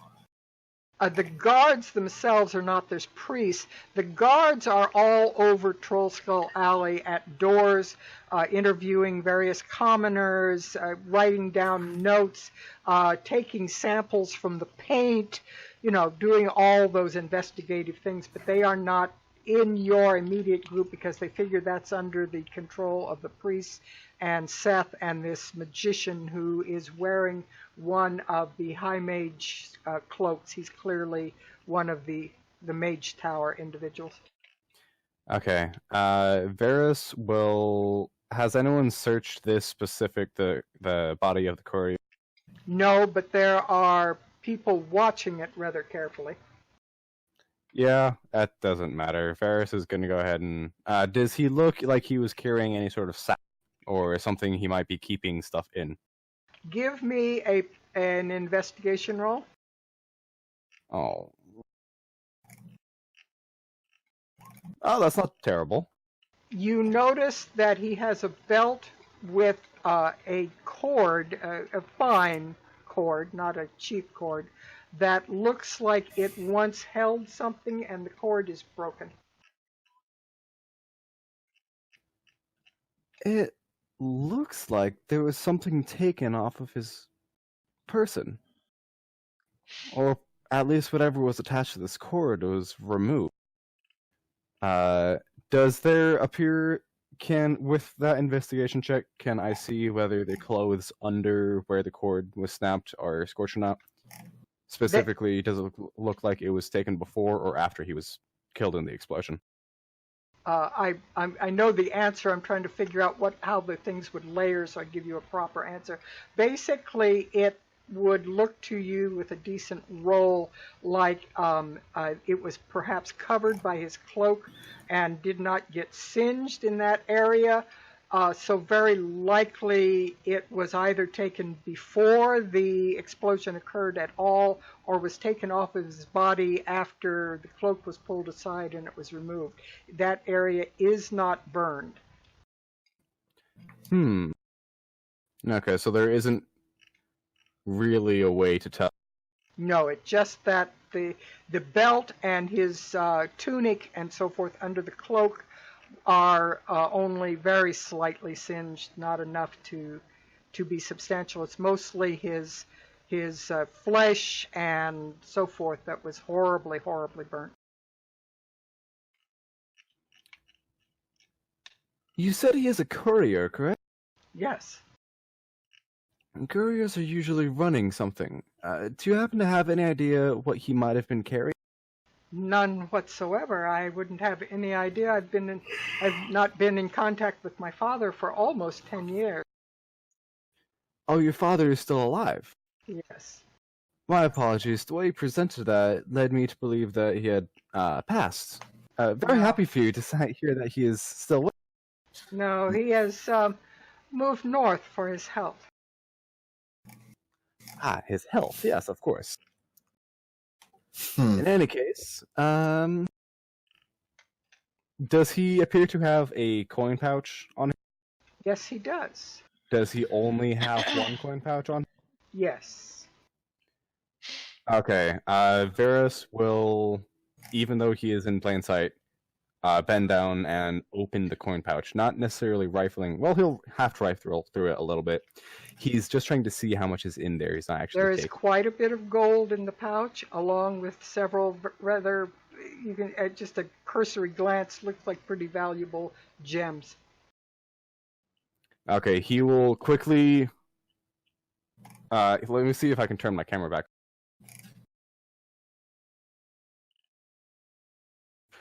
He Careful, they're turns. twitchy. He turns to Raynor and says, "Do you know typically how much your father paid this courier?" He was very well paid, sir. He was, I don't know for individual services, but he was not a poor man. He was almost of the gentry himself. So, gathering that, would this amount of liquidated money in this pouch seem like more or about normal, what he would normally? It would be something that you would expect a well-to-do person to be carrying. Yes, he's obviously not poor, but the one thing you would be able to discern from it is this was not a robbery for wealth. I see. Okay. In that case, Varus will put the pouch back on the body, and leave the rest of the body investigations to the priest. Very good. All right, so various officers are beginning to actually collect the bodies now and bring in stretchers and what have you to carry them away. Is there anything any of you wish to do or say as they start carting these off to their whatever their morgue is? I feel like we're missing something. Cashin is going to give a small prayer to Heldar for a prayer to forget the name of the goddess, but basically the half-elven goddess. All right. No. And then afterwards, he after looking at Nagri, looks to Vajra and says, "Would it be possible to have my associate there, the noble, get in on this investigation?" Yes, if her papers have been properly presented, of course. All right, I'll be sure to inform her once she's cooled down. Very good. Varus goes up to Nagri, says, "Well, you people certainly gather excitement about." Yep, like flies to honey. This is not. I have a bit more information than everyone else might have realized. I saw a man running away from the area. He appeared to be wearing a cloak similar to those that the Zentarum faction usually wear. Though I don't. If I had to take a guess as of right now, I wouldn't say that he was the attacker. He appeared to be burnt himself. If he's burnt, then there's probably somewhere he'll turn up. Oh yes, but I was unable to track him at the time. We'll find a way to find this individual at some point. Like I said, blood will be repaid with blood, one way or another. Oh, and Ruth is muted. Oh no, I'm pushing the wrong button. That's what I was doing. The cavalry rider lands from above and calls to Seth Cromley, the sergeant, and says, "Sir, I think you'll want to see this."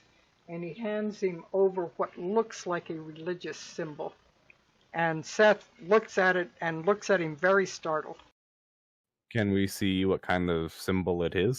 Those who are closest to the Griffin cavalry rider, I would say Nagri, Varus, yeah, possibly Cashin. I'll let Cashin in on it. I forgot to mention I'm I'm looking right over. No. All of the perception checks that actually matter are terrible. Yeah. I know, right? So Oh, it's perception roll? Yeah, it's Yeah. a perception roll.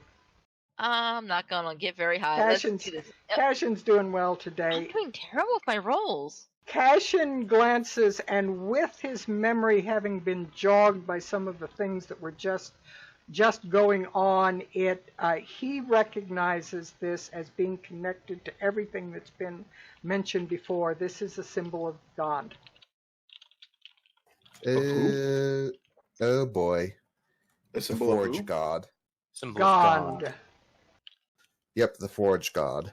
Yep. God of tinkering and invention and creation.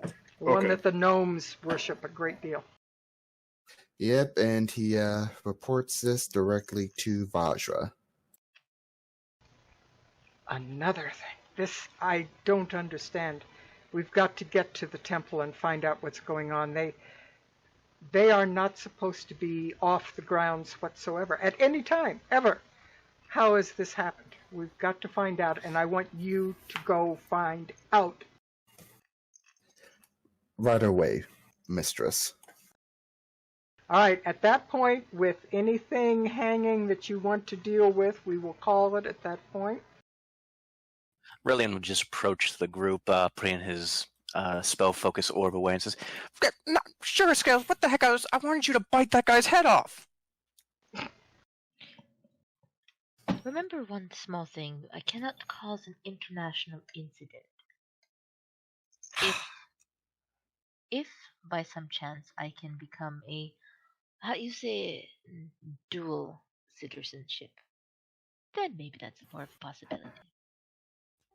Man, I just feel ripped off. First I lose my fancy new necklace of fireballs. Now this. I'm just going to reach A over and necklace pat of Relian on the head. fireballs? He says quietly. He says quietly. A necklace of fireballs? What are you talking about? The thing that the woman saw on the roof, I believe what Relian might be talking about is the thing that's used to throw from the roof. I need to get into that building and up there to investigate myself. Yeah, basically Here's where Cashin comes in now. Yeah, it's a very. He would lower his voice slightly. Yeah, it's a very somewhat rare and powerful magical trinket. Basically, a bunch of special beads on the necklace, and each one contains a fireball spell. You just yoink, chuck, and I boom. have a few theories about what may have happened tonight. Yeah, Perhaps no, we Let should- me add Really? something. Let me add something And- real quickly. And this is where Cashin comes in. Okay, and I think you'll say it. I want to make sure I said, OOCly, that the Griffin Rider found it on the roof. Hmm. Oh, interesting. Well, did he find it on that roof or? This one. Yep, the one that the puppet was standing The on. one in question, All yes. coming together. And this is where Cashin comes in and elaborates on what the puppet is. From what I can tell, this thing that attacked them is a Nimblewright, a creature created by the Temple of Gond. The Temple of Gond? Yeah. Did that have anything to do with that religious symbol the Griffin Rider had? Yes, that's a symbol of the temple. But the thing is, those things aren't supposed to be seen outside of the temple, outside the temple grounds. Perhaps we should take this conversation into your formerly fine establishment. Yes. And away from prying ears. So I'm gonna start walking towards there. So two possible theories. It was one of their doing, or they were stolen from. Yes, I we'll have to wonder investigate. myself. I would throw out that maybe one of the nimble rights are malfunctioning, but this seems like a very odd set of actions to be a random malfunction. But there must be a reasonable explanation. I mean, look at me as a classic example. A godly man would never do something as heinous as this, right? Curiosity question, Relian. Does your Are you a religion- godly man? Actually, he is. That seems doubtful. Press X for doubt. That's what I was going for. What does some religious circles do they hire or do they have in-house assassins? Well, I mean, I know a few legalized Bay Knight organizations that have that sort of thing, but it's not something that followers of Gone would go into. I'll be certain. He appears to be shorting out. The answer is no. We don't know what we don't know. It might have to how to say that so hard sometimes to say it, but I guess I'm going to be very open to learning about a new religion. Inside Relian's head, he's just repeating the mantra, they must not find out about the spell assassins. They must not find out about the spell assassins. Okay, so I'd assume that we're inside the tavern at this point. I would say, as we were walking in, I would mention over to Relian, if you want someone to go after the guards, you're asking the wrong person. What? I think he wanted me to remove the man's spine from his back, which in most cases I would actually gladly do, but here, my hands are a little tied. Mine aren't so tied. Perhaps before, instead of assaulting the guards, which could result in repercussions, we could instead perform our own investigation. And like I said, besides that, there are some things we can do that guards aren't necessarily capable. Most of you perhaps will be able to maneuver a little bit easier than I am. I am going to try and to work within the circles that I am more capable of working in. If my way pans out, it might help open doors for some of you to do what you do best. Working together should have the best chance of success. Now that we are inside, is there anything anyone has to say that would... Everyone who's inside the tavern, make sure your token's in there so I know what you can hear. Oh, yeah. Is the kid still in here? Yep, kid's still in here. I have not relinquished. Let me make a perception. Oh, I have noticed the kid. You have noticed everything, including Leah. I've noticed everything unimportant. Is Epiphany Everyone, inside? I'd like to introduce you to Martin. Is He lives here Cashin now. inside? I think He does not. I think Martin should go with the guards to go home. He is not going to go with the guards. I will take him home when I deem it necessary. Are Epiphany and Cashin inside the inn? Yeah. All right. Curse out his parents for leaving him alone to go party. I will take your. He note wasn't under left alone. consideration. The noblewoman said that she had him under her wing. It wasn't that he wasn't being watched. It's just he happened to just be here in the unfortunate incident. Can we give him something to take a small nap to rest? Yeah, I would go to Martin. Martin, would you rest? I can take you to one of the beds upstairs. I want to find my parents. Then I'll take you now. You can have your discussions without me. Fill me in on the way. We'll fill you in when you get back. Varus goes and takes... He only has 3 of them. He takes the second one of these little blue vials. Well, it's a clear vial with blue liquid in it. Hands it to Shepard. This is... it's like a sleeping agent. It makes him fall into a very deep, dreamless sleep. I believe in this case, it would be better for him not to dream on this night. Where do you have that? I practice with herbs. I will take this into consideration and notify his parents of this item. It's also... It is not my decision. Of course. He looks to Relian. I am an adept at herbs. It is also rather easy to move around when everyone in the room is asleep. You know what? I like the way you think. And Roland's going to lean down, and He's going to do a little trick, like a sleight of motion, sleight of hand. He's going to make a gold coin appear, and he's going to give it to Martin and says, "This is for you for being such a brave boy." He goes to take it and passes right through. No, it's for you. Oh, he's producing the actual... Okay, I thought you were minor illusioning a gold coin. No. This is just like a sleight of hand trick. That would be the best chaotic. You've been through so much. Here's a gold coin. Psych!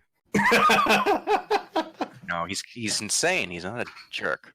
I mean, he is a jerk, but that's my that's my opinion.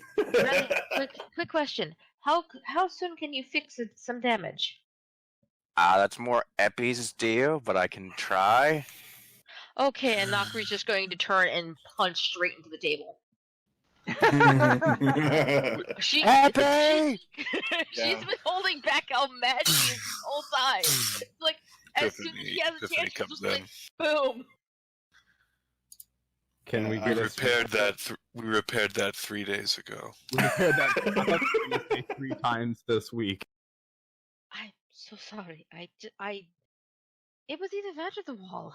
Epiphany disappears for a minute. I've got it. I'll begin casting Mending. Taking the 1 minute to cast Mending. Epiphany comes back during that casting and kicks Varys out of the way and says, "She will repair it," and sets down the tool. Fair enough. You break it, you buy it. Thank you. We are not your repair toy. I asked you as a favor, not because I wanted you to be a repair toy. In any case, I do have a piece of info. Is Martin? I'm taking him out, and I am daring any guards trying to approach us. Very good. So Shepard will not be in on the next couple moments. On the conversation. Okay. Nope. All right. So the two of you are off to find his parents. Yep. I do have one extra piece of information that the rest of you might not have. There was, well, I would assume he was a man, a figure hunched over, about the size a fully grown man would be. He was wearing, was the cloak he was wearing singed as well? Or was the cloak perfectly It was fine? in the dark. You weren't sure if it was or not, but just that he was acting a little bit like he was injured. I saw a figure running away, wearing a dark cloak, one similar to those that the Zenitarum faction usually. He did appear to be injured in some capacity. He was running with his arms tucked into his cloak, as though he was maybe burnt. Either that, or he was trying to not to run. So we have. That's exactly what I was thinking at the start. So we What's have. a Naruto? They're an order of monks that. They sound kooky. Believe it. Anyway. Bye. Exactly. So we All right. So at this point, I'm going to call it to OOC, for you guys can discuss behind the scenes where you need to go for next time. You have, as I said earlier before we started, you have clues abounding. There is one clue, I will say, that has not been gotten yet, but that may not come out because of the circumstances. But you have enough to at least start working your way down this. So we'll call the live action at this point, and you guys can start moving on to the next stage of what you want to do. Lots to go on. There's certainly a lot to do. And we are off next week? Yes, next week, just next week, the Sunday in between the two holidays. Some people need to travel and so forth, so I'm giving them the right to be able to do that, so we'll have that off. There may be something else on, a one-shot or something, I don't know, but the Waterdeep will be on at that time. Did someone say water or one shot? I can run a... We'll talk about this after. Good night. Good night, all. Thanks for tuning in on the video, and I'll get that beginning stuff corrected so that there's at least something so you know what went on in that. Thank you very much. We'll see you in 2 weeks with the year 2020. 2020.